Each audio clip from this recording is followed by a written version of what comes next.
ಸೇವಿಂಗ್ಸಲ್ಲಿದ್ದೀನಿ. ಎಲ್ಲ ಕೆಲಸಗಳು ನಾರ್ಮಲಾಗಿ ನಡೀತಾ ಇದೆ, ಯಾವುದೇ ಖರ್ಚುಗಳಿಲ್ಲ, ಯಾವುದೇ ಟೆನ್ಷನ್ಗಳಿಲ್ಲ, ಆ ರಿಪೇರಿ ಏನೂ ಇಲ್ಲ. ಮುಂಚೆ ಅರ್ಧ ಜೀವನನೇ ಗ್ಯಾರೇಜಲ್ಲಿ ಕಳೀತಿದ್ವಿ, ಈಗ ಏನೂ ಸಮಸ್ಯೆ ಇಲ್ಲ, ನೆಮ್ಮದಿಯಿಂದ ಅಡ್ಡಾಡ್ಕೊಂಡು ಆರಾಮಾಗಿ ಎಲ್ಲ ಕೆಲಸ ಮಾಡ್ಕೊಂಡು ಖುಷಿಯಾಗಿದ್ದೀವಿ.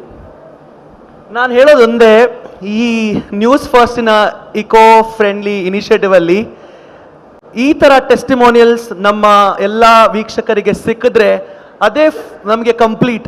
ಯಾಕಂದರೆ ನಮ್ಮ ಜೊತೆ ಈಗ ಫಿನಾನ್ಸ್ ಮತ್ತು ಅಕೌಂಟ್ಸ್ನ ವಿದ್ಯಾರ್ಥಿಗಳು ಕೂಡ ಇದ್ದಾರೆ.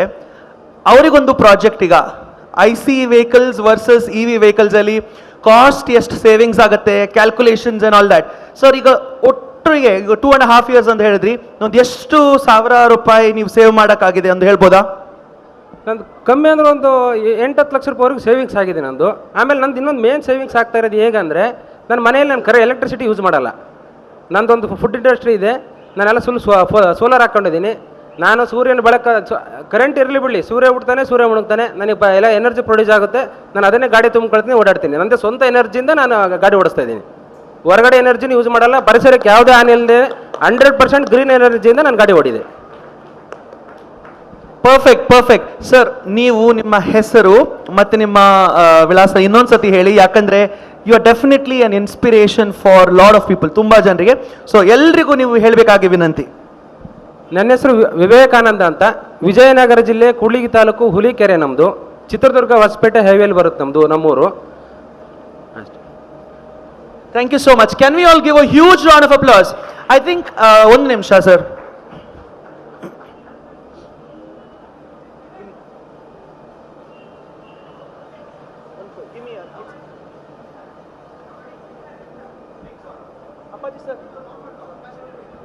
ಆಲ್ ರೈಟ್, ಇದು ನಮ್ಮ ಕಡೆಯಿಂದ ನ್ಯೂಸ್ ಫಸ್ಟ್ ಅವರ ಇಕೋ ಫ್ರೆಂಡ್ಲಿ ಇನಿಷಿಯೇಟಿವ್ ಕಡೆಯಿಂದ to the superstar who is promoting EV first no matter what, 1,60,000 kilometres. So ಜೋರಾದ ಚಪ್ಪಾಳೆ ಬರಲಿ. Congratulations. Thank you so much. All right my dear students, let's keep the focus aside now. Let's focus on what's in it for me, ಅಲ್ವಾ? Students ಆಗಿರ್ಬೇಕಾದ್ರೆ ಅದು important ಅಲ್ವಾ? ಹೌದಾ ಇಲ್ವಾ? How many of you are 18+ year? ಎಲ್ರಿಗೂ 2-wheeler ಓಡ್ಸೋಕೆ ಆಸೆ ಇದೆಯಾ? Okay, I hope you guys have registered at the entrance. So every day, ಪ್ರತಿಯೊಂದು ದಿನ we are running lucky draw. Okay, yesterday and day before yesterday we also had a lucky draw, and we had 2 lucky winners who took home a 2-wheeler EV. So today, before we wrap up today's expo, we're going to have one more lucky draw, and you never know that you might ride home your dream EV. So stay tuned. If you're here, you can take it along with you. But if you're not here, say by the end of the day, you might expect a call. All right? Got it? Perfect. Okay. So, are you all from the same college? One day institution in Dana? Okay.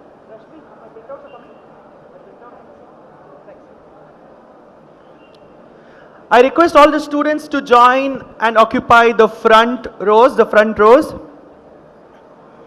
All right. Let's get back to each one of you. Everybody is from the finance and accounts side? Okay.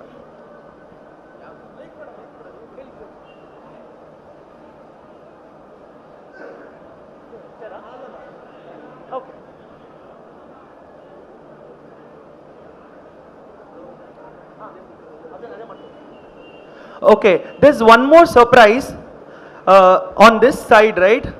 Students, can you listen to me please? On this side, under one of the chairs, we have stuck a EV Rockstar card. So I request some of you to come and occupy this place also.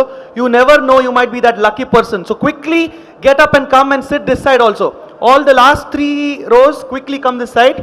Okay? Ellaru ee kade banni. I'm not joking, we actually have put a lucky star at this EV Expo. So don't miss out on this opportunity. You might win a prize. These 3 rows should shift that side.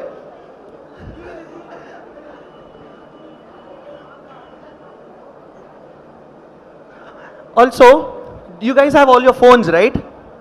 You guys have your phones? The first person who will get answers for all the questions, correct answers, okay, will get a special prize from Newsfirst, okay? So make a note of these questions, students. Are you with me?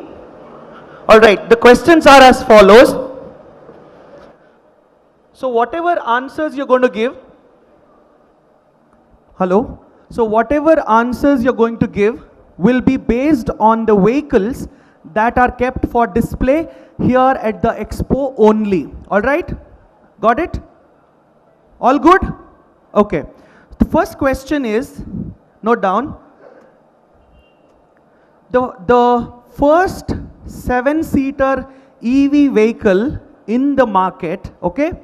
7-seater EV vehicle in the market which is kept for display here at the Expo. First question.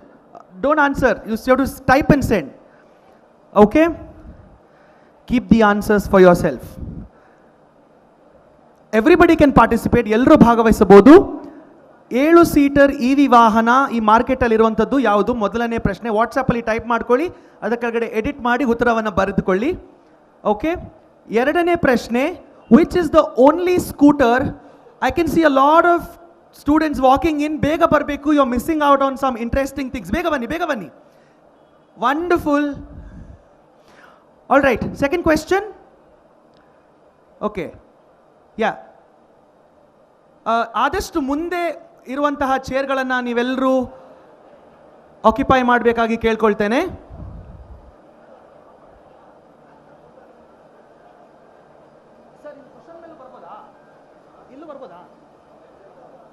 All right.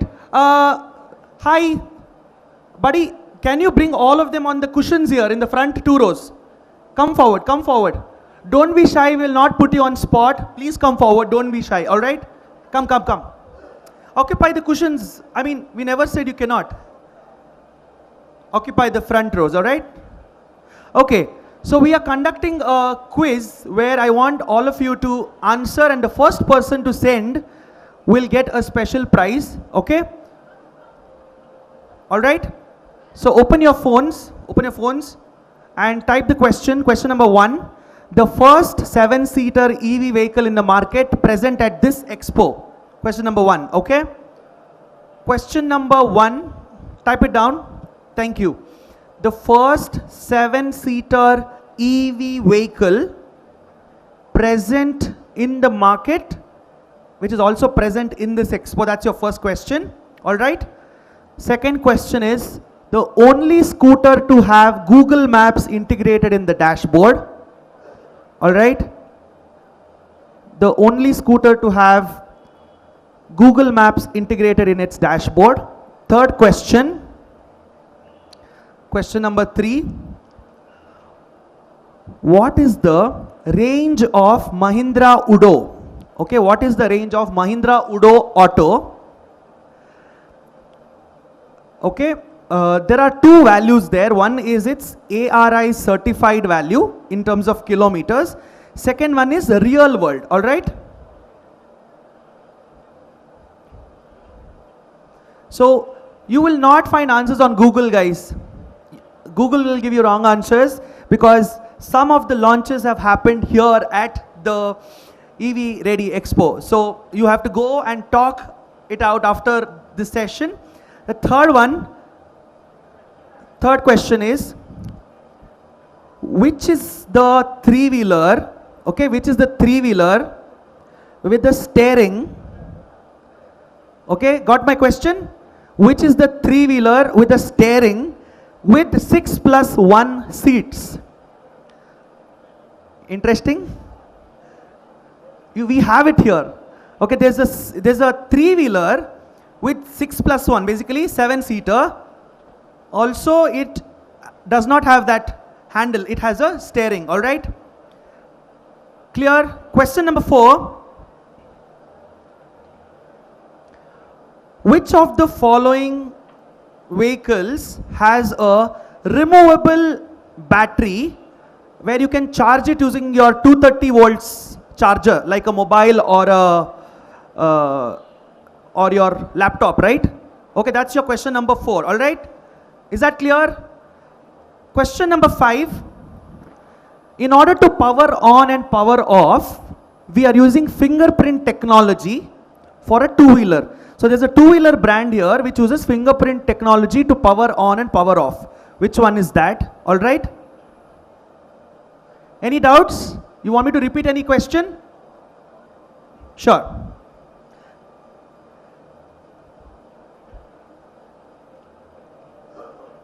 I will just repeat the questions once again. ಮೊದಲನೇ ಪ್ರಶ್ನೆ ಈಗ ನಿಮ್ಮ ಮುಂದೆ. The first 7-seater EV vehicle in the market which is present in this expo. Clear? Second one, the only scooter to have Google Maps integrated in the dashboard that should be present in this expo also. Third question is, which is that vehicle model? Which is that vehicle model which has a three-wheeler, has 6+1 seats and also has a steering. All right, so find that out for me.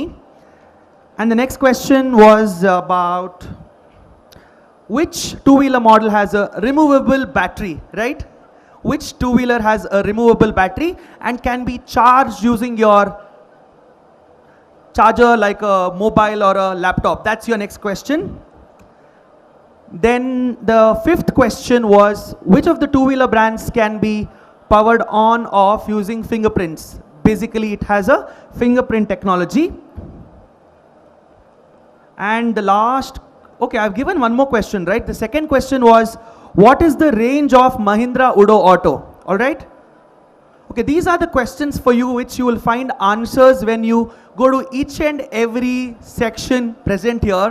And whoever comes first to me with the correct answer will get a special prize from Newsfirst on the special occasion of EVready, an eco-friendly initiative, Karnataka's largest EV Expo. So all set?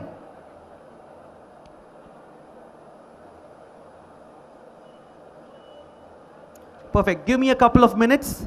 I'll be back.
Dear students, ಯಾರೆಲ್ಲ ವಿದ್ಯಾರ್ಥಿಗಳು ಹೊರಗಡೆ ಇದ್ದೀರಾ, you are missing out on an exciting opportunity. So ಎಲ್ಲರೂ ದಯಮಾಡಿ ಆದಷ್ಟು ಬೇಗ ಸಭಾಂಗಣದ ಒಳಗಡೆ ಬಂದು ಆಸೀನರಾಗಬೇಕಾಗಿ ನಿಮ್ಮಲ್ಲಿ ಸವಿನಯ ವಿನಂತಿ. I request all of you to occupy the seats. I don't know why these seats are not reserved, my dear friends. Kindly come forward. The last 3 rows can kindly come forward because our panelists and speakers will be on the stage and the seats will be vacant. All right. What if I give you, come forward. Thank you so much. That really means a lot. Yes. What if I give you all another exciting news and then you will definitely feel like coming forward? I just got to know from Newsfirst, as a part of their eco-friendly initiative, it's not just one surprise prize. We are going to give away 7 surprise prizes. So we have a lot of time till evening. ಹಿಂದಿರೋರೆಲ್ಲ ಮುಂದೆ ಬರಬೇಕು ವಿದ್ಯಾರ್ಥಿಗಳು. Very good, very good.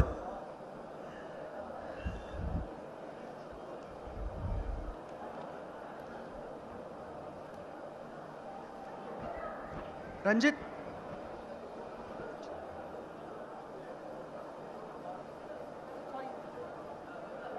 Ranjit.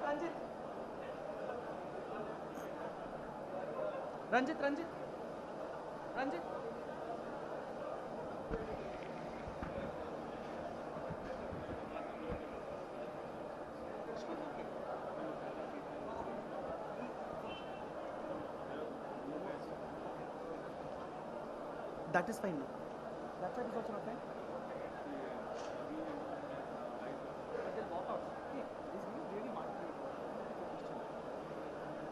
What is this? Micelio, no?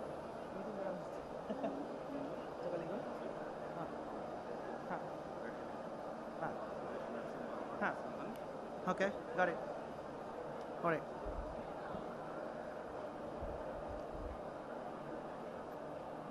Good morning, everyone.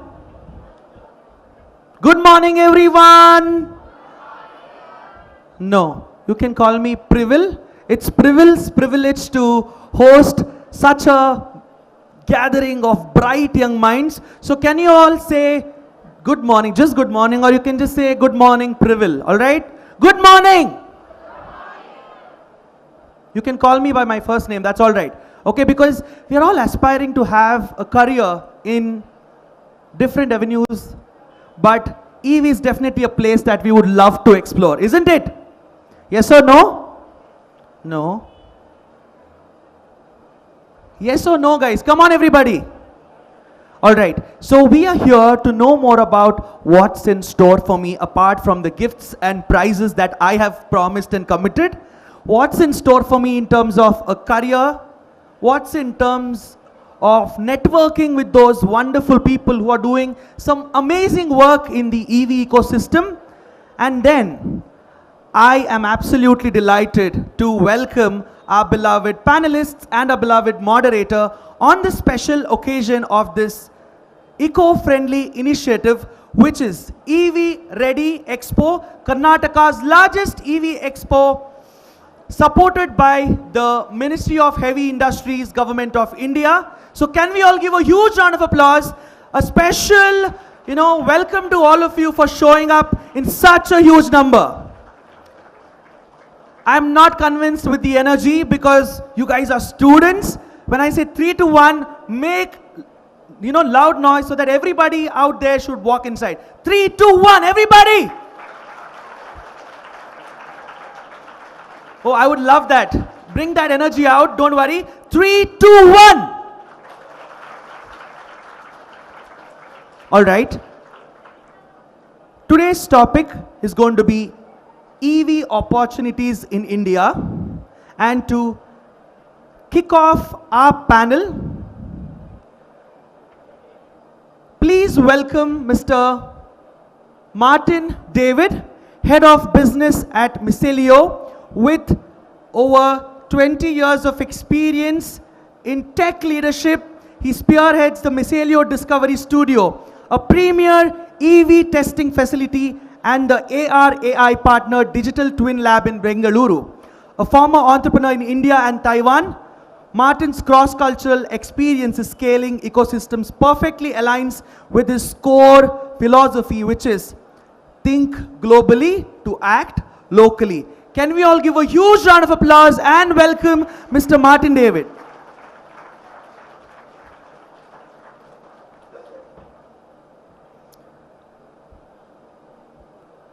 Let us now welcome Mr. Annamalai Chokkalingam onto the stage, please. The founder of Ansit, a pioneer in the automotive software since 2007. Mr. Annamalai is actively building our future EV workforce. Through Ansit EduTech, he upskills major OEMs and partners with the Skill India initiative to train 4,000 students every semester. As the creator of India's only open programmable ECU, his mission is clear: to make automotive electronics accessible to everyone. Let us all put our hands together and welcome Mr. Annamalai Chokkalingam.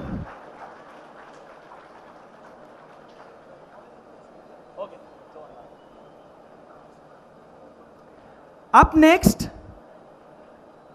we have Mr. Karthik Reddy from Red Hill Infra, as we discuss the startups and skills driving the EV ecosystem, Mr. Karthik brings the ultimate reality check to the stage, the voice of the end user.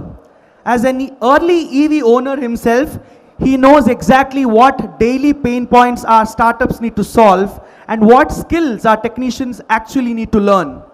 Combined with his background in real estate development, right here in Bengaluru, Mr. Karthik bridges the gap between what the industry is building and the physical infrastructure needed to support it in our homes and communities. Let us all give a huge round of applause and welcome Mr. Karthik Reddy to this discussion.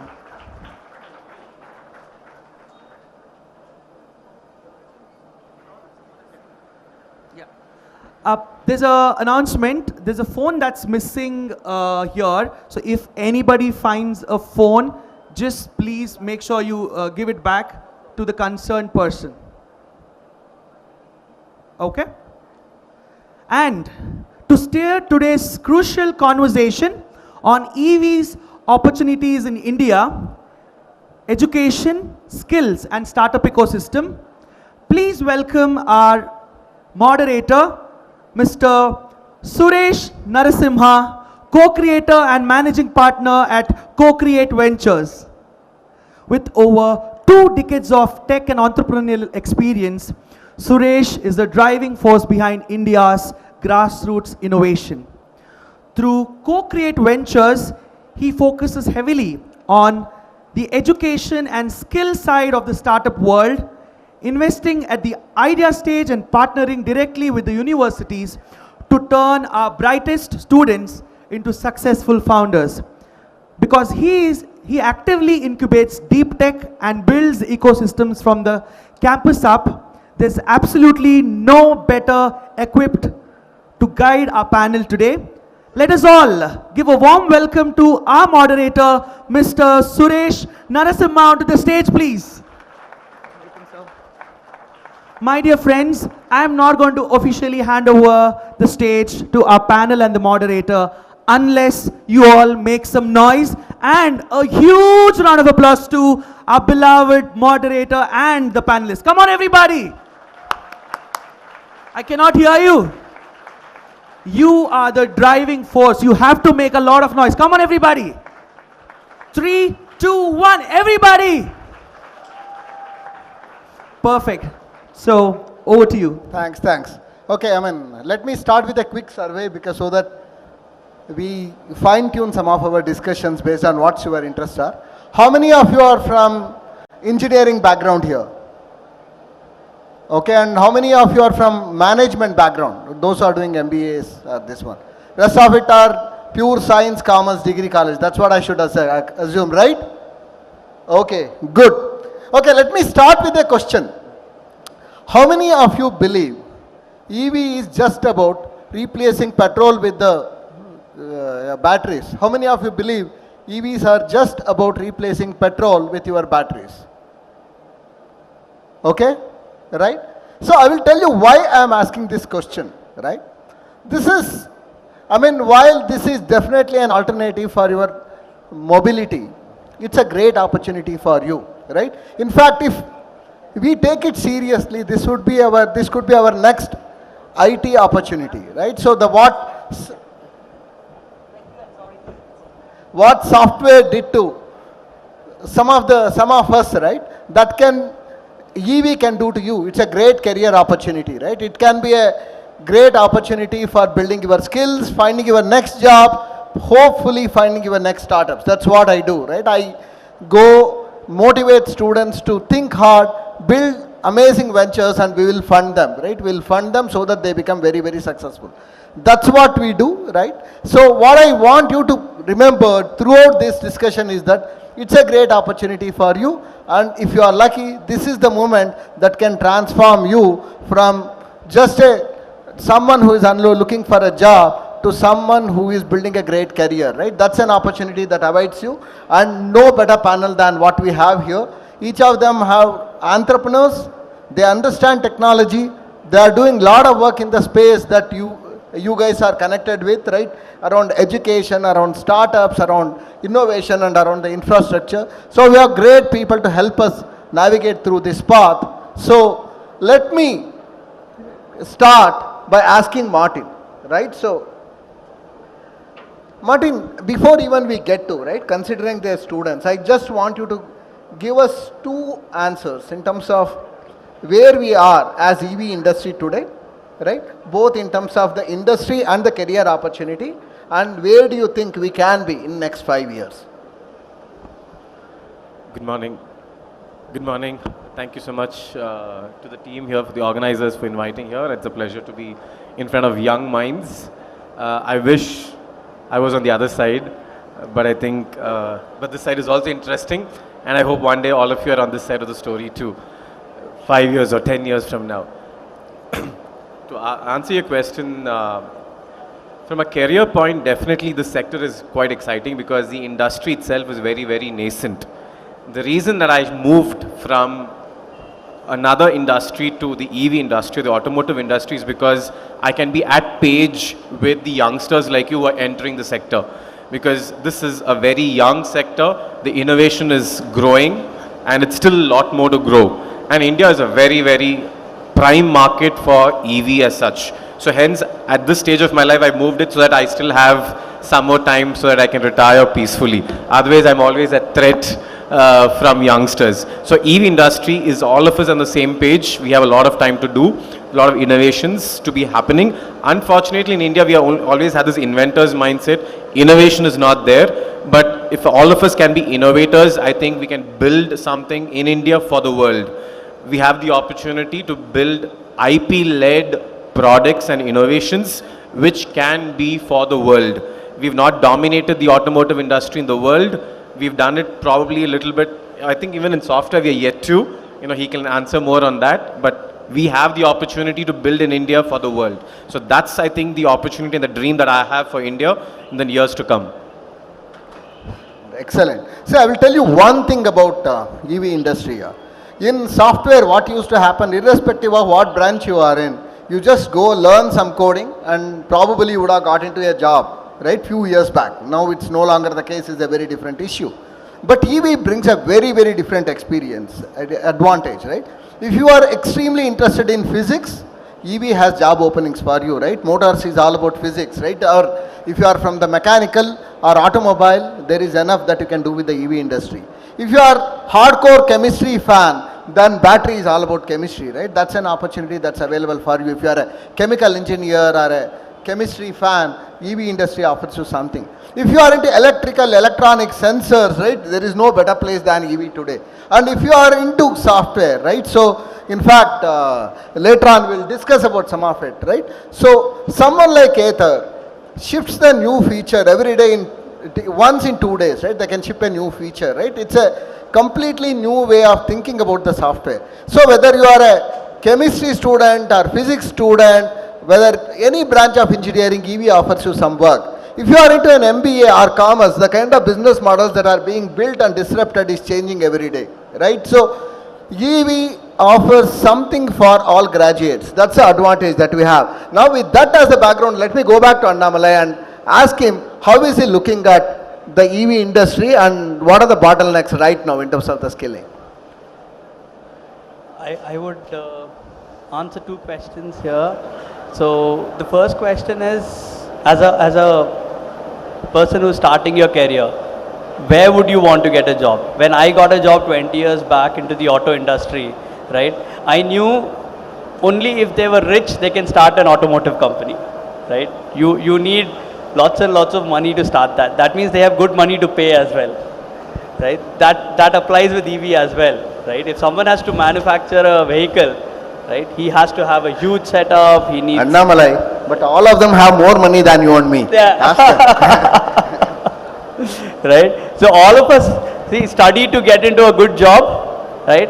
And the second thing that I will like to also address here is, where do you want to be? Like Sir said, you could be in software, learn some programming and be part of the bulk hiring, or you could be part of EV, which is niche, new, latest, very few people, moving towards that direction, and has opportunities for all the fields that exist in your education curriculum, right? But one of the biggest bottlenecks next today is when we talk about automotive, right? We always assume it's a mechanical industry.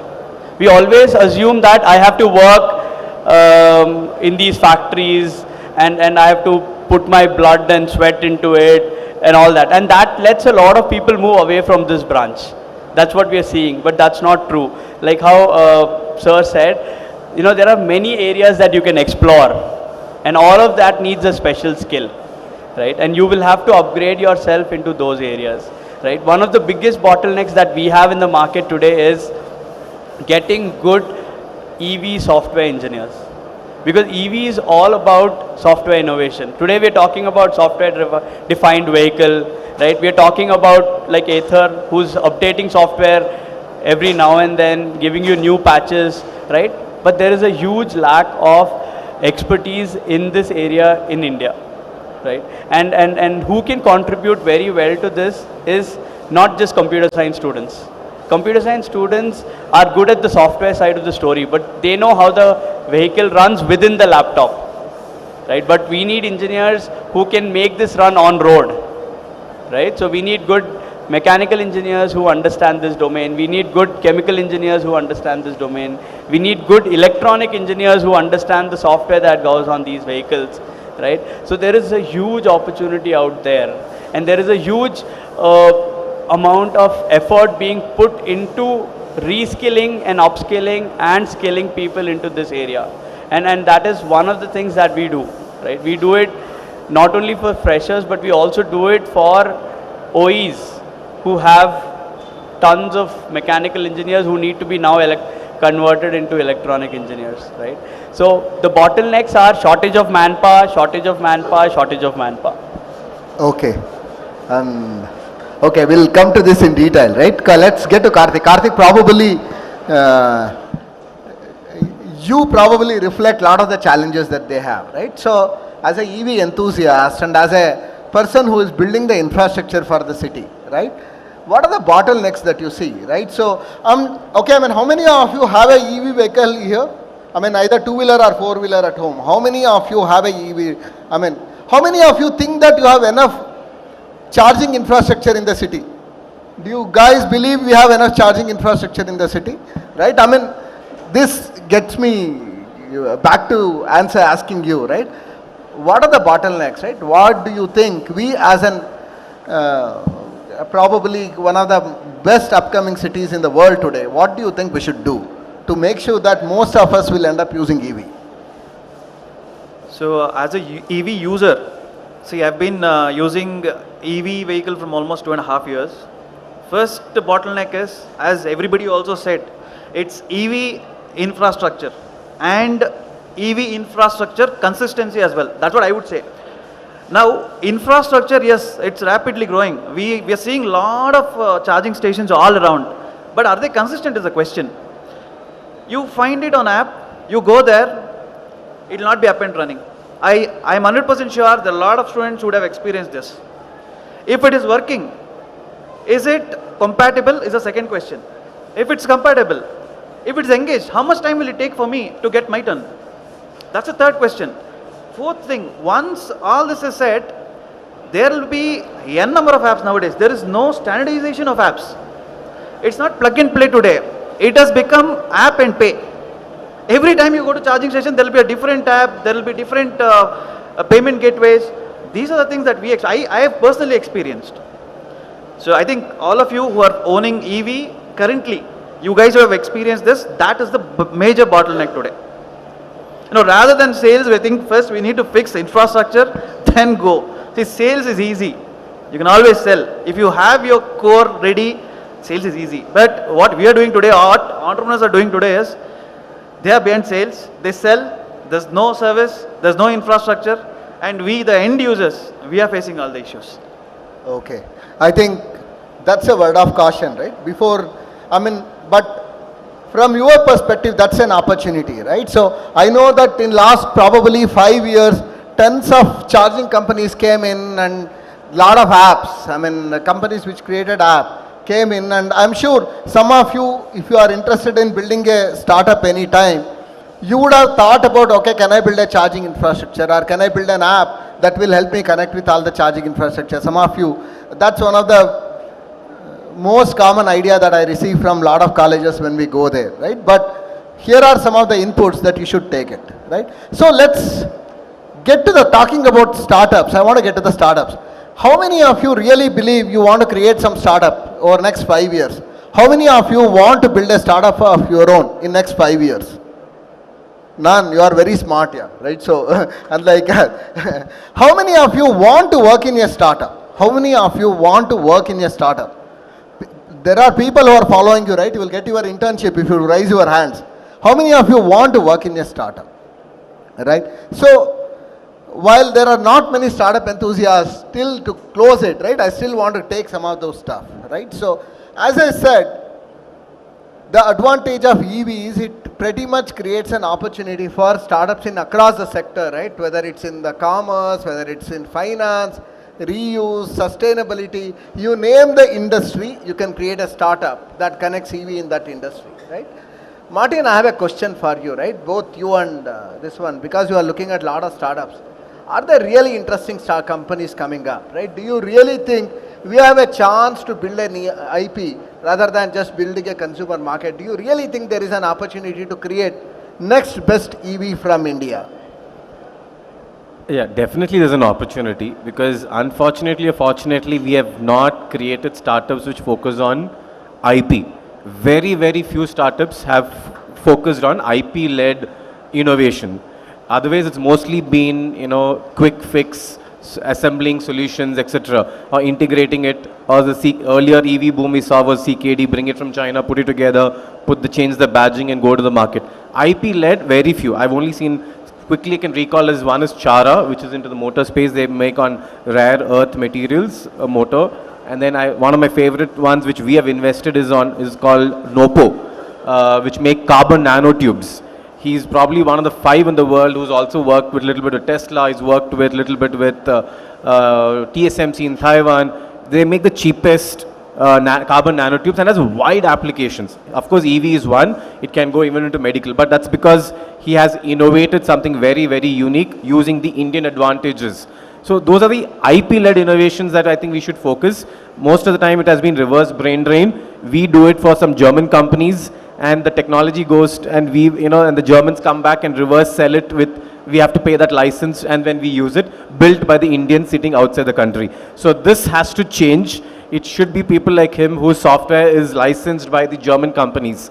That's the opportunity that lies ahead for India, especially in the automotive space. So there is a huge opportunity. Money is not the problem today. I think we have people like him and others in the who are ready to give you money.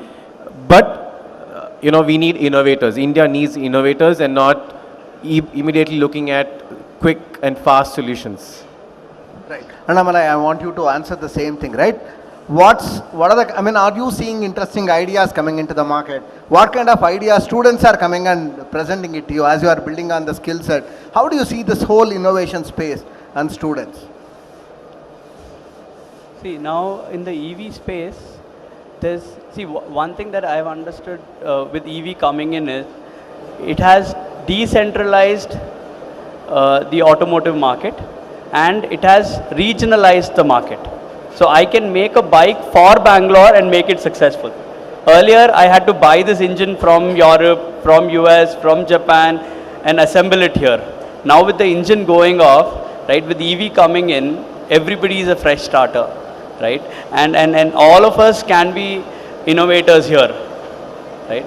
You don't have to make a brand that goes global, right? I am working on a rural project just to make a e-bicycle that caters to school students who are traveling 4 to 5 kilometers every day, right? With EV, what we have started seeing is you can create innovation within 5 kilometers of your radius. There's so much business capability out there, right? The second thing is, all these years we've been assemblers, right? We have the chance to elevate ourselves to become an innovator. When I was being introduced, they told that I've got this open ECU first of its kind in India. I actually am proud and ashamed because ECUs have been existing for 40 years, and it took us 40 years to make one open ECU in India, right? Because we've been just blindly buying this from Europe, from China, from Japan, right? You name. You guys know Bosch, right? We buy ECUs from them. You guys know Lucas, we buy ECUs from them, right? You guys know Suzuki, we buy ECUs from them. And that is why it's Maruti, Suzuki, Hero, Honda, TVS, Suzuki, because they bring in the software, we only assemble it. So there is so much scope for innovation out there, right? I am, actually, Ansett does a lot of innovation, but many a times we feel we are reinventing it for our market. And it is not wrong to reinvent. Because what runs in Germany is different from what runs on your road. Many a time, I was actually recently at an airport sitting with a German, and we were discussing. And actually he brought on to a question saying, guys, I love the way your road transport system is organized, right? Because it can handle two-wheelers, four-wheelers, walking people, cows, dogs, everything on the road, and you still drive so sensibly. Right? The number of accidents that we report are equivalently less. So for me, there is huge scope for innovation in this space. Annamalai, this one. Probably some of those, their students probably should tell what ECU is and how good the work that you have done. Right? So it's important for them to know. That's what I'm saying. So you guys were, so how many of you are, so all of you know there is some Raspberry Pi and Arduino, right? So a Raspberry Pi and an Arduino for a vehicle is called ECU, right? When that goes into the vehicle, it is called as the control unit. It becomes the heart of your vehicle, right? You've heard of power steering, adaptive headlights, your side mirrors, when you press the button, they go right, left, right? When you turn on, automatic headlights go on. Your wipers, when water falls, it starts running. Your power brakes, airbags, all of them have an ECU in-house. So it is a computer inside your car. And today, if you can guess how many computers are there inside a car, right? The smallest and the minimum thing could be around close to 20 to 25 computers, and the highest could be about 150 odd computers sitting inside your car. And when there is a computer inside, it automatically needs software. When there is a software, it automatically needs a software engineer. It needs a test engineer. It creates a complete ecosystem of jobs. That should motivate you. Your car has more computer than your labs here, right? So if you want to innovate, you can't have a better place than your car. That should motivate you. Right? Yeah. And there's like all of them said, there's huge scope of innovation in terms of not only software, yeah. So I come from that background, so I'm talking about it. But there's a complete ecosystem that has to evolve. The charging stations, the infrastructure, the sales stations, the recycling of battery, which is going to be a huge industry, right? Then what we've also been hearing is there is going to be a huge shortage of good service engineers. EVs have just started selling. So the company has taken responsibility of giving you a warranty. But what happens after the warranty? Right? Once you're done with the free service of your cars, you never want to go to the service station again. You want to go to the nearest service engineer that you have close by. And in India currently, this ecosystem is yet to build. So input is EV users crib more than your mothers, okay? So if you go and talk to your EV user, probably you will get lot more ideas or lot more problems to solve than what your mothers can give you, right? That's the input that he is giving. Yeah. If I can double tap a little more, he mentioned in the passing the recycling space. We recently invested in a recycling company called Mini Minds. This is a untapped space if you want to get into, because the second life applications of batteries after it's been used in the automotive, these batteries can be used for your lighting. It could be used in other multiple areas because the life of the battery is still usable. There are a lot of second and third life applications. This is yet to be tapped as an innovation space, so you should always look into it. We import a lot of black mass from other countries, so that's another space again in the recycling space we can factor in. India is very highly import dependent. All these are opportunities for individuals like you. Last piece I want to, as he detailed out, one thing which I want to stress again is he mentioned about engineers. I'm assuming there are a lot of non-engineers here. Building a brand from India for the world is an even larger opportunity, because otherwise we'll only be a consumer country. We should build brands, because brands can give you premium, so that we can charge a little more premium and become a profitable company. So opportunity for branding, marketing, selling, all of this for not only for India but the globe is very, very interesting skill set, mindset that we should actually build in our country. Okay, Karthik, I mean, let me talk to you again as an infrastructure vendor and probably a business guy who actually makes money compared to we technology guys, right? Okay, so I have a question for you, right? So you are seeing a lot of brands. I mean, he did speak about brands. There are a lot of Indian brands who come and appeal to you, right? So, and again, within the real estate, there are a lot of EV integrations that are happening, whether it's a charging station, whether the urban city which is EV friendly, etc. Right? How do you see the whole innovation landscape? Do you think there are enough startups who are appealing to you, or you think no one is even looking into the problems that are out there? Right? What's your call as a user? Currently, I feel there are no startups who are actually working on the space. That is the fact. There's a lot of scope yet to be tapped, as Martin also saying, there's a lot of scope yet to be tapped. And when it comes to infrastructure space, people, as you said, from inception to building a brand, they're not there. They are just behind numbers. They're just selling. They just want to sell their vehicles or products and show their top line. That's all. Not bothered about infrastructure. They're not. Otherwise, we don't have faced so many issues as an end consumer. Right. So, in fact, I mean, before we get to the skilling, this is what we wanted to tell you. I mean, let me ask you a question. How many of you are worried about your career? How many of you feel that there are not enough jobs for you in the market today, right? I mean, with all the things that are happening here, etc. How many of you are worried about your jobs at all? How many of you are worried about jobs, are not finding right jobs in the campus placement, right? Let me give you a powerful hint here, right? Which will ensure that you get a job, right? Otherwise, I'll give you a job. This is my commitment, right? Just listen to me. Just pick up one of the problem, right? I'm not asking you to become a startup. I'm not asking you to start a startup, right? Launch a startup. Pick up one of the problem. When you are in college, start that, solve that problem, and build a startup when you are in campus. Don't try to sell, don't try to go and raise capital. Just build something and launch when you are in campus. Let me assure you, right, all of you will get placed at a much better salary than what you can imagine, right? So, the reason why I'm telling is, your software development skills may be required, may not be required.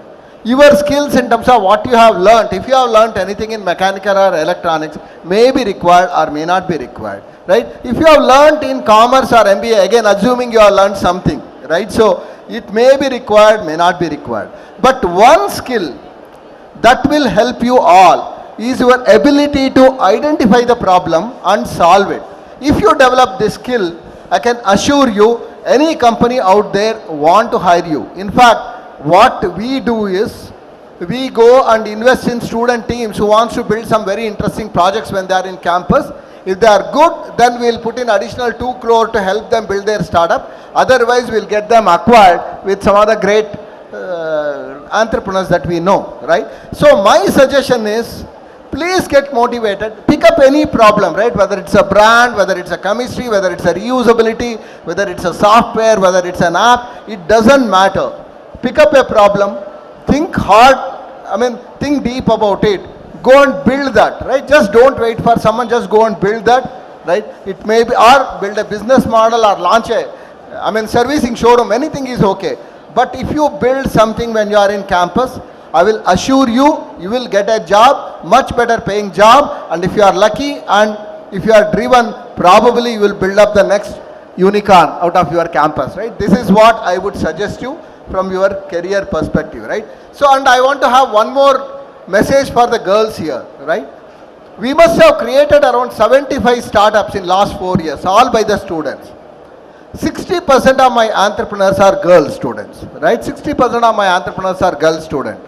And you know what? all engineering heavy startups are by the students, by the girl students, right? There is one particular example I want to quote called Smart Chakra, right? What it does auto inflation and deflation of the tires as the vehicle on the move. They have figured out if the air pressure is optimum, your fuel efficiency is much better, right?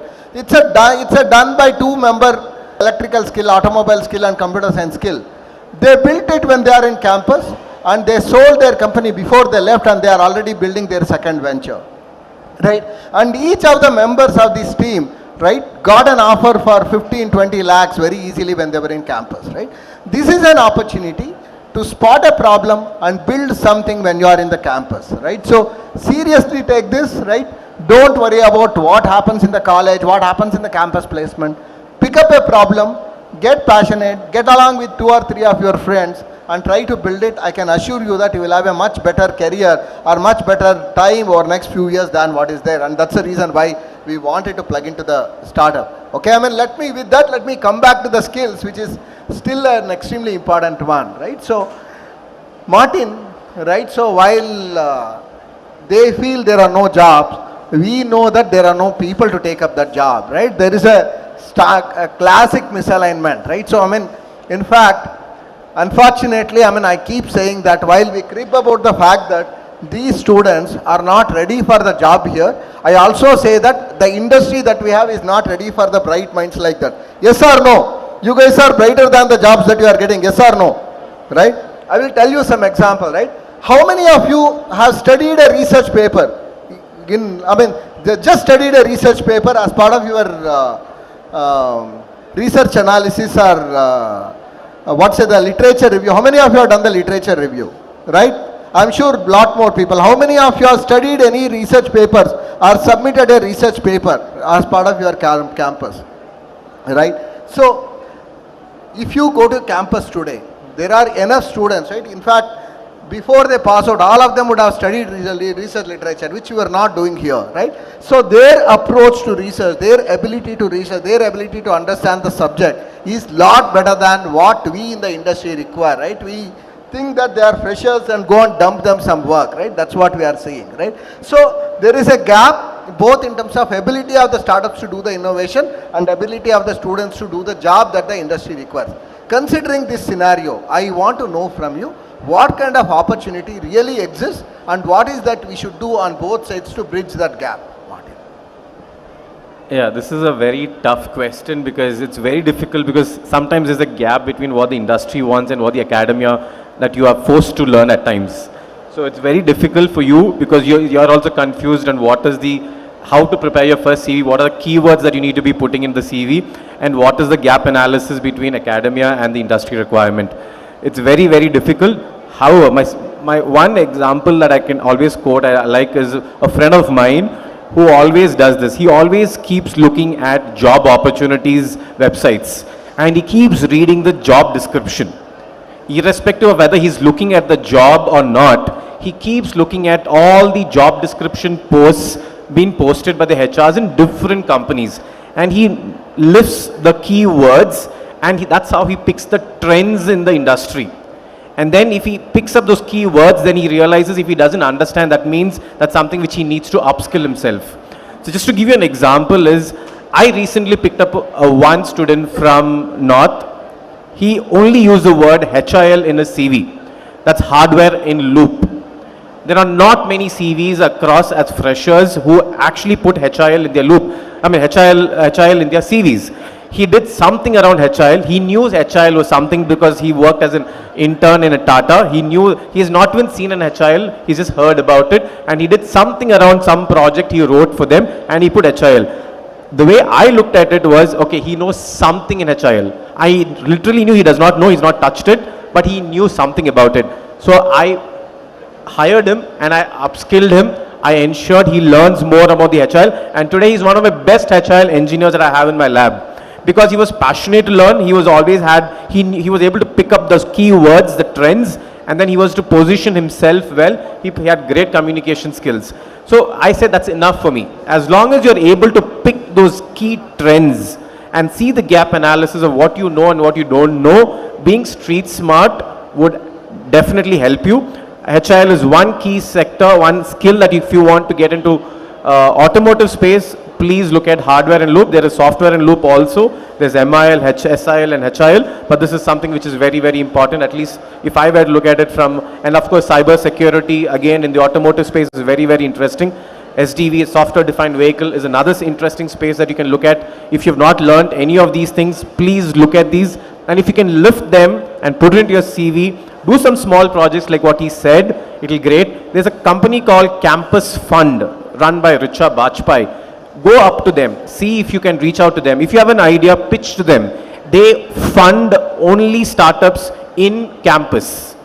If you're a campus student, if you're a student, then they will fund you. That's their focus area. It's called Campus Fund, run by Richa Bajpai, based in Bangalore. So these are the few things, and you need to network with these kind of people and see opportunities so that you can, your growth, because it's a high level competition, right? It's not, I look at not marks at the end of the day. I look at these skills which, like he was mentioning, I look at the attitude of the person more than the marks. You can have 99.99, but I would give 100% to somebody who has a great attitude, who have gone that extra effort to see the gap analysis, if you try to attempt to solve a problem. Those things definitely will give me a 10 on 10 to hire him. That's my perspective, and I hope, yeah. Right. Thanks. Annamalai, I mean, same thing, right? So, I mean, I will slightly twist this question, right? What should students do to be EV ready, right? Are there jobs available, and what is that they should do to get EV ready in terms of their career?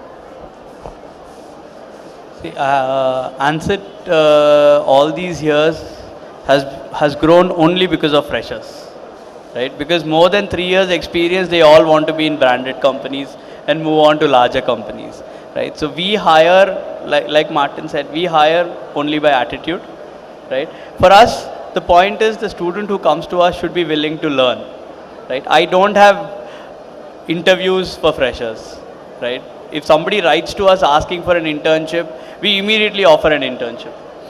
And we try them out for 1 month, right? And our first exercises for first 1 week, we don't give them any job. We want to see the eagerness in them to get up and come to us and nag us to get a job. If he's going to sit there and still say, okay, I've got a nice computer here with good internet speed, let's do some social media time pass, then within 1 month he's off us, right? But if he comes back within the first 1 week and says, I'm feeling bored, give me some work, right? Then we start loading him with work. And we have grown to a 200 people company only by hiring interns, not by lateral hiring. Ansett does not do major lateral hiring from the market, because we believe you're the freshest mind. We can teach you whatever we want, push it into your head, right? So there is a process of unlearning and relearning. In your case, it is only learning. And that kind of helps a startup like us, right? Second thing, when you want to be part of the EV industry, Martin said all the keywords. If you have them on your CV, there are tons and tons of startups and smaller OEs out there who are looking for such associates, right? People who know Hill, SIL, MIL, who know SDV, who know embedded programming, right? Who know how to do techno sales of these items, Martin, right? You want them to also go and sell this product with those keywords in mind. Because today, there were two things that, I remember the ad about these car. I go to the car showroom, they list hundreds of features, and during the petrol and diesel era, we would just ask, kitna deti hai, right? Now it's more about asking, what extra feature do you give me? Do you give me L2 ADAS, L3 ADAS? Does it auto brake? Does it give me reverse parking? And all of those. So gone are the days when people are bothered about the mileage. They are more interested in the feature. And the feature addition happens only through software, right? Resetting a mechanical industry is very expensive, but updating the software is very cheap, right? So for me, the keywords that you should look for is automotive electronics as a base. Understanding how electronics are programmed, how software is going to drive the innovations on these hardwares, right? How you got to enable them cloud-based, AI-based, right? Actually, the SDV keyword is getting outdated. 2 weeks back, I was at another conference where they spoke about AIDV. It's AI-driven vehicles. It's no longer software-driven vehicles, right? So you need to look at these. I would really want you to understand, go and understand what Ather offers, what Ola offers, what Tesla offers, what Bide offers, right? What is the differentiating factor against Mercedes-Benz, against Audi, against BMW, who were dream cars? I'm calling them were dream cars, yeah? They are not our diagrams anymore, right? So I want you to go back, look at these cars, look at the software spec that they are selling, and see if you know how to make these. Right? If you know how to make them, you definitely have a job out there waiting for you. Right. So, I think I'll just come back. One very important point that you had to take is, whether you are in commerce or science or engineering or management, you like money, you like service, whatever you like, all that you need to do is find a company, write to your CEO. I mean, don't even waste your time applying for the job, this one. Go connect him on the LinkedIn and say that you are a fresher and you want to learn something and you want to get an internship. I send it to 10 people, I can assure you that you will get a much better internship than what regular internships will offer, right? Use your LinkedIn, use very well, you just reach out to them and you will, that's the beginning of your career in EV industry, right? That's what I wanted to tell you. Right, before we get to the next session and then talk slightly more deeper in terms of EV industry as such, I just want to see if any of you have any questions for the panelists. Feel free to just ask us any question that you want, and we would love to answer you before we get to our discussion, right? Yeah. And no question is a bad question. Please feel free to hear. Yeah, so we have one of our, the voice is echoing, yeah.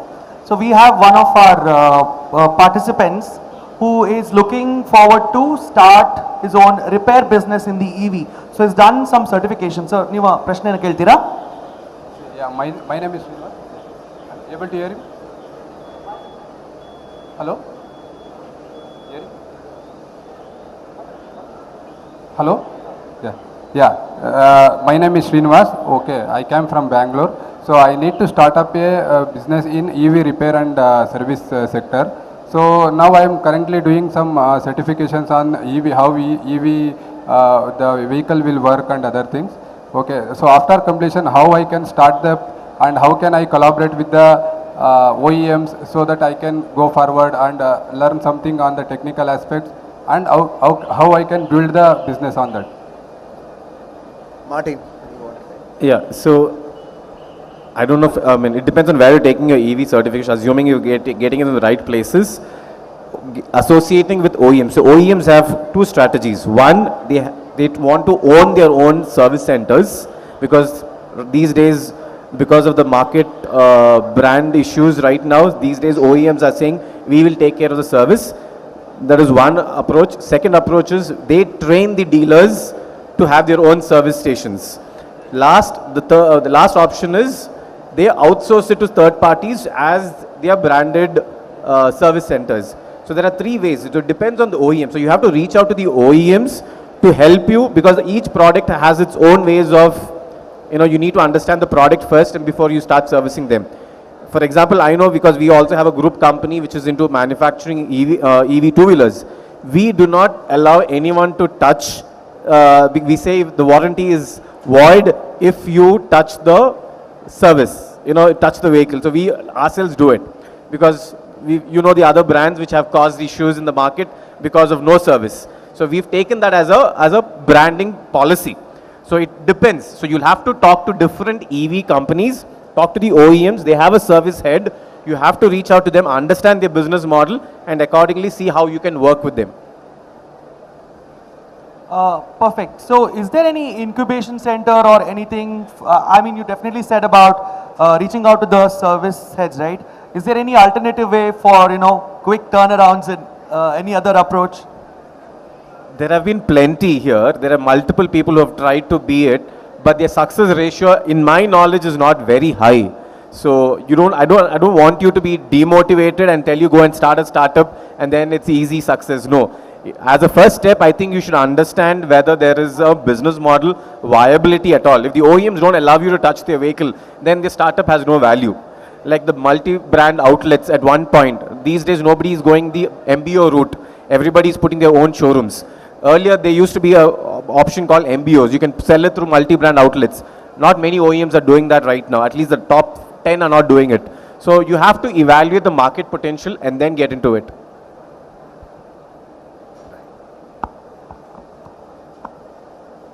Good afternoon, sir. My name is Chatur Kumar. I'm an electrical engineer from Cambridge Institute of Technology. I had a question for all the panel members. Like all the panel members spoke about the charging the battery infrastructure and a lot of things. Like, have any of you guys thought about charging the vehicle using another vehicle? There is vehicle to grid technology, so you can, are you talking about vehicle to vehicle? Yes, sir. You can. It's already available.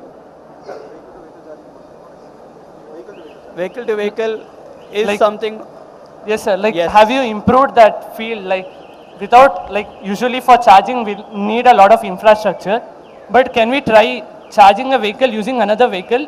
Like, using communication devices or any other networking areas? It's, see now, I don't know how many of you know, see when we talk of battery, today the first thing we relate that to is an EV vehicle, right? But we work also in the energy sector, right? So, according to a battery company, this EV battery, the small batteries, is only 2% of their business. Their business comes in energy storage devices, the container storages, right? And I don't know if you've heard of these startups that are doing this fueling on the wheel, right? So you can also do charging stations on the wheel, where these storage devices are mounted on a vehicle. They can come up to you, charge your vehicle, and put you back on the road, right? Like, recently I read. Just to add, Tesla makes more money in BESS than selling cars. So energy storage is a bigger business, which you will see very soon. Even Indian companies, all of them getting into BESS because that's a larger revenue source. So vehicle to grid, giving it back to the grid, vehicle to vehicle, all these are available technologies. Basically, it's nothing but energy on wheels. All the EVs are basically energy on wheels.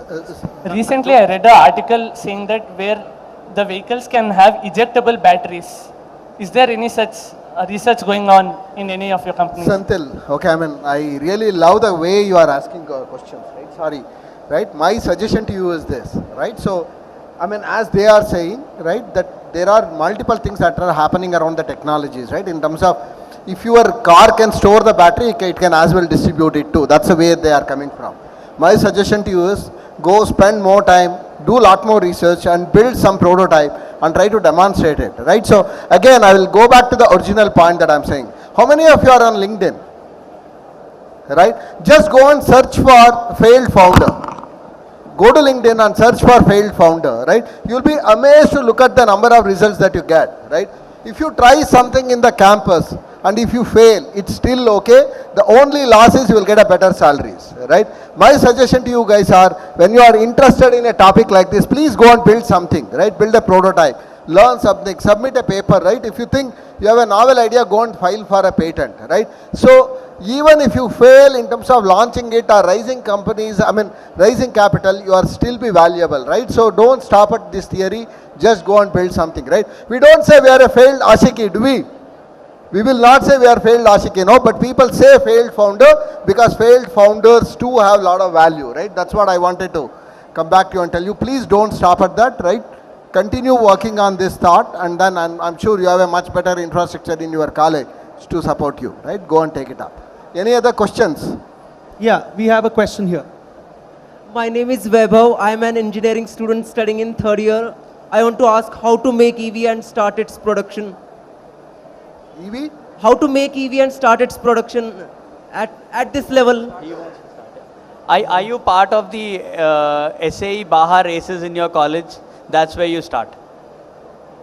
You have to be, see, now SAE India conducts lots and lots of car racing events called the Baha races, the Formula Bharat races, right? And that is where they teach you how to build a vehicle, how to take it to road, how to get it tested, and that's where you start all this learning. So I would recommend you form a SAE Baha team in your college and start participating in the EV races that they organize. Yeah, absolutely. I think there is one of the booths where there's a prototype placed. So that's the starting point for all the students, to ask their questions there. Perfect. We have a question here. I just got to know. Anybody?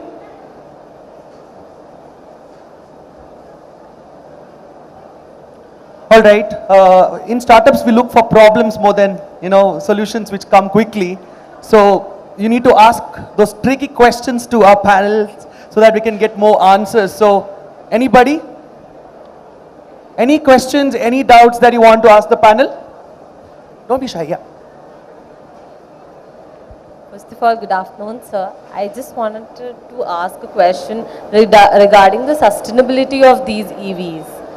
Because now our main priorities from like globalization is now sustainability and good infrastructure. So do you think EV will provide that infrastructure and sustainability together, hand in hand?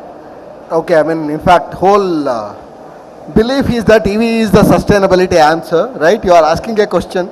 But, I mean, I just want you to clarify sustainability from the environment perspective or from the finance perspective?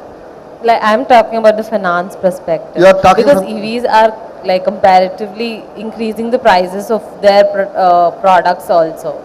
Okay, I mean, that's a, I just said this one, right? So you want? Yeah, please start. So, coming to this question, you said sustainability. Mr. Suresh asked all of you, how many of you guys want to be entrepreneurs or how many of you guys want to start up? Nobody raised hands. Then when he said, do you want to do jobs? We saw few of them raising hands. So when you say sustainability, it is, if we work towards it, that is when it will happen. We can't just sit and say, will we go there?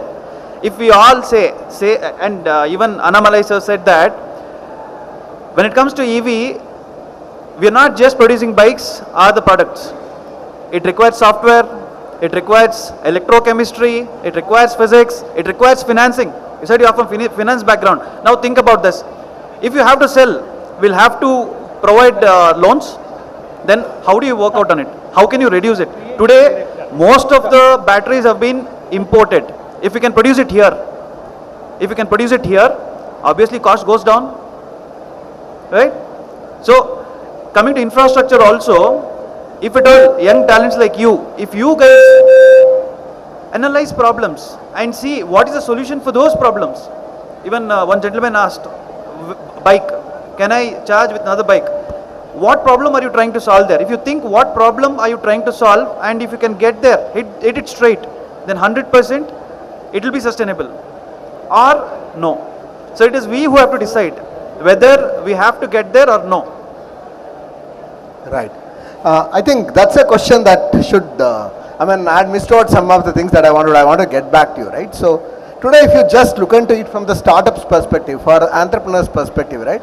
What are the most difficult for them, right? Why are the startups failing in the EV industry, right? So I just want to get your perspective on what are the bottlenecks or what are the reasons why startups in EV are failing, right? Or what are the reasons why some of them are successful is what I wanted to have, right? Is it funding? Is it availability of skill? Is it the market?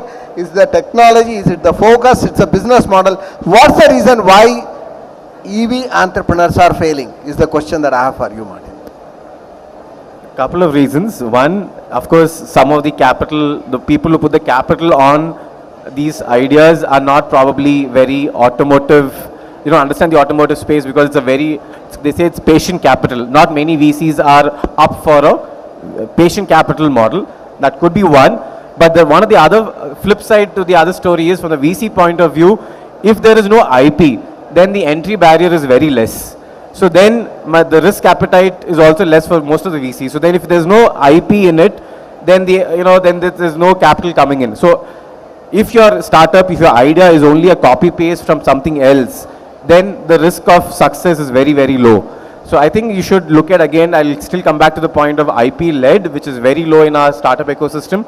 That's one of the problem reasons that you will fail, because you're up against legacy players who are actually, if you late, Bajaj and TVS came late in the space, but they're selling 20,000 vehicles per month, and they are now in the top 2. So if you don't have a great moat, then it'll be very difficult for you to actually sustain yourself. So look at innovations, see the business model innovations, technology to fit it, IP-led innovations. I think all of these factors, then the capital is easier to get, then your success rate is much more faster.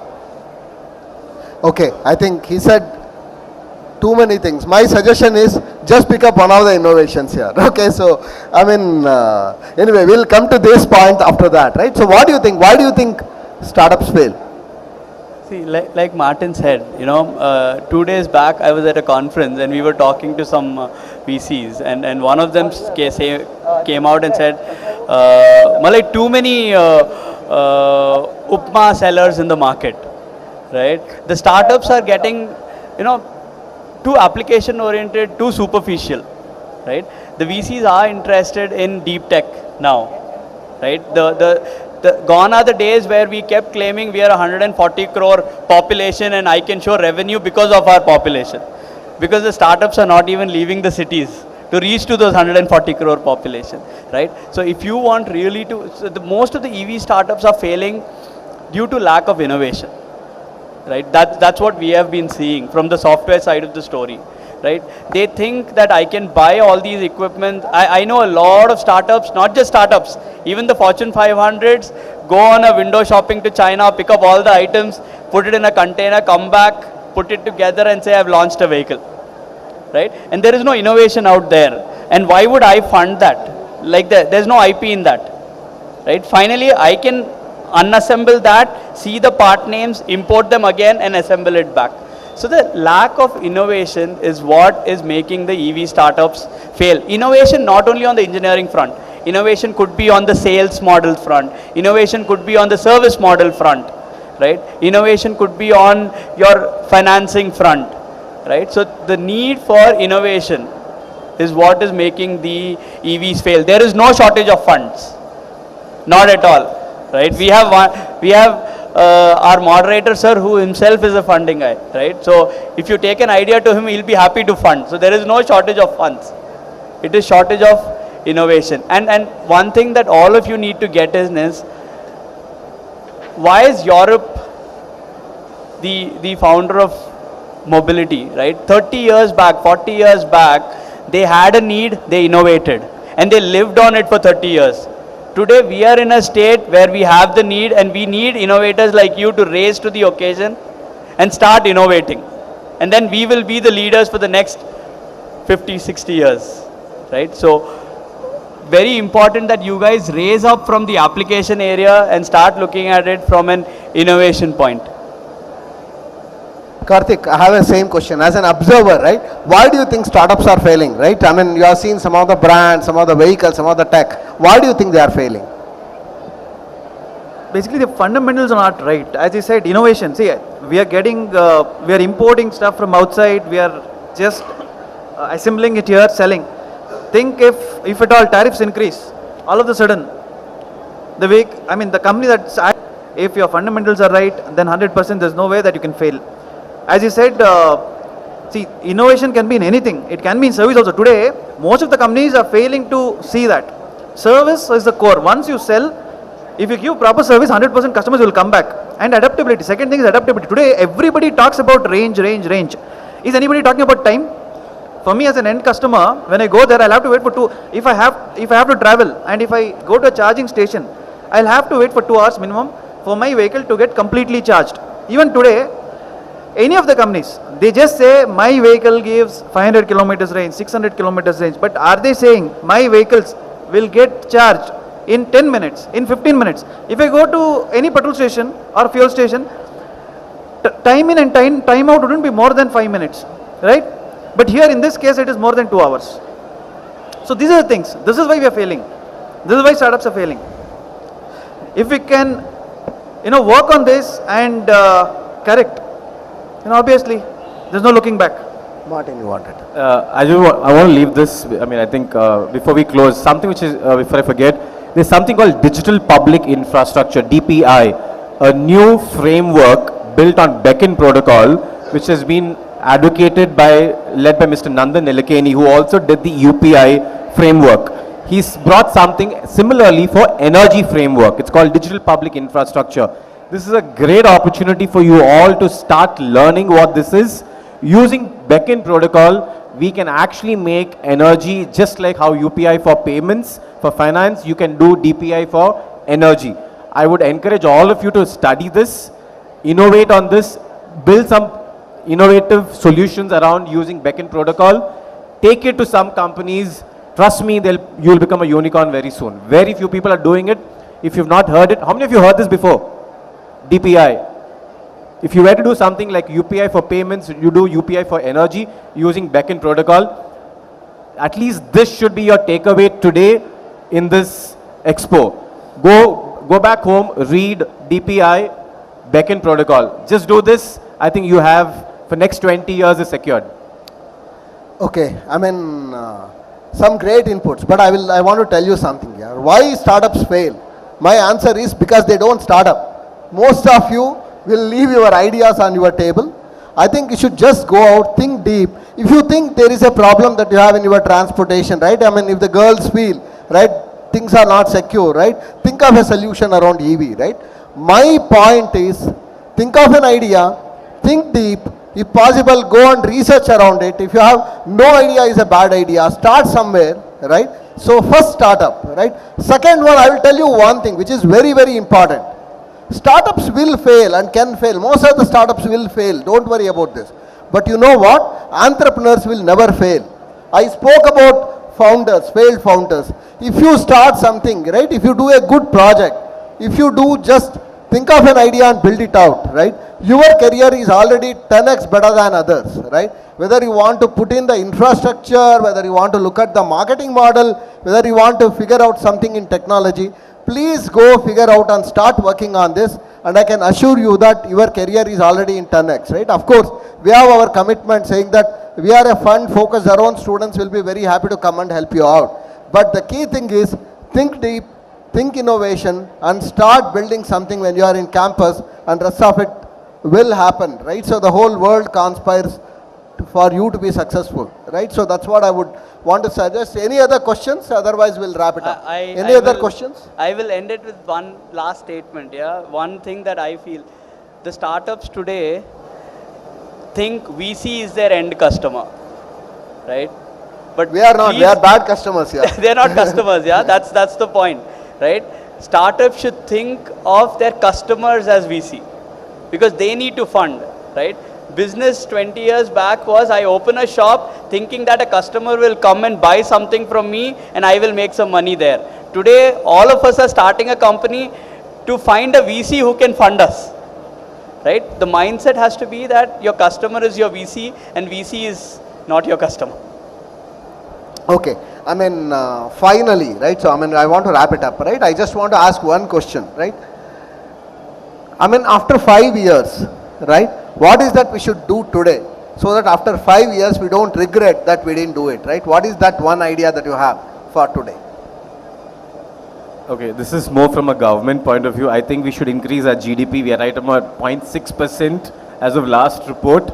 I think as a country we should do at least, other countries like US and China does about 2.5 to 5%. From a GDP point, I think we should increase our spend on R&D.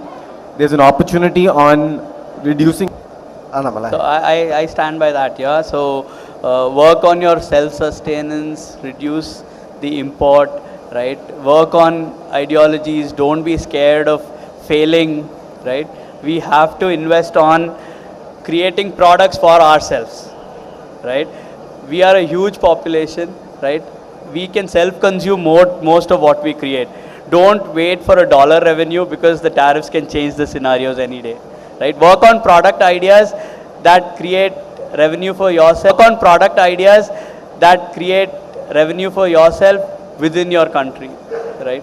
Actually, Ansett for that matter works only on 90% local revenue. So irrespective of the market changes, we sustain through. Right? Just because we know that we have a standing customer always by ourselves. Karthik. Yeah. From perspective of an end user, if I have to tell you for next 5 years, what is that I would expect? First thing is, charging infrastructure. That was the bottleneck that has to be corrected. So government or even startups have to invest on it and ensure end user doesn't suffer. Second thing is standardization. Same thing. That was also a bottleneck that has to be worked upon and work towards it. That's it. Right. So I think. I want to keep some thoughts for you, right? What is that you will regret after 5 years if you don't do something today, right? I want to tell you guys, if you don't think of an idea and if you don't think of a project or startup today, after 5 years you will feel bad, right? I told you markets are changing, The world is going to be different in 5 years. So please use your time. If you don't build something when you are in campus, the chances that you will build something after you leave the campus is less than 0.1%. This is the best time, right? This is the best time to build something, right? Before time goes out of your control, please build something, and I can assure you that you will get better of everything in your life if you build something today. That's what I would suggest you. Do well and best of luck and have a great time, right? And hope all of us will have better EVs to drive in next 2-3 years. Thanks.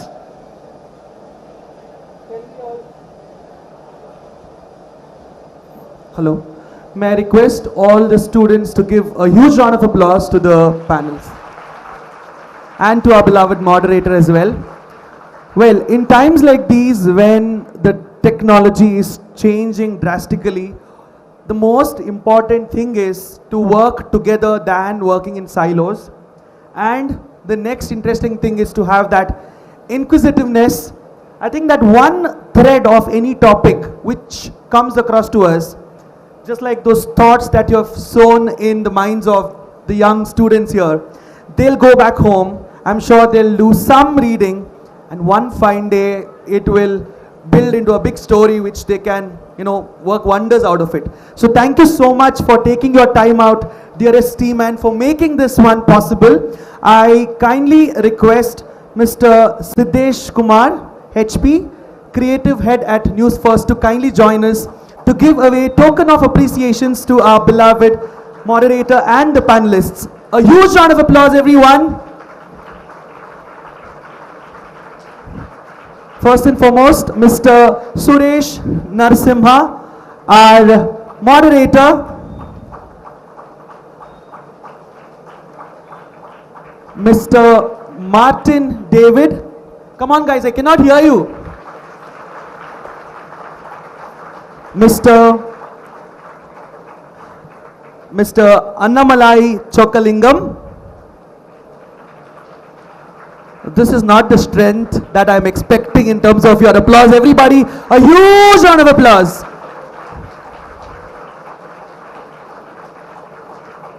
And Mr. Karthik Reddy.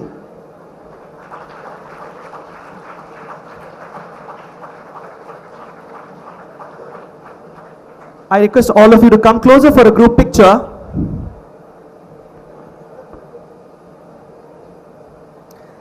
Students, please keep your applause on and on and on.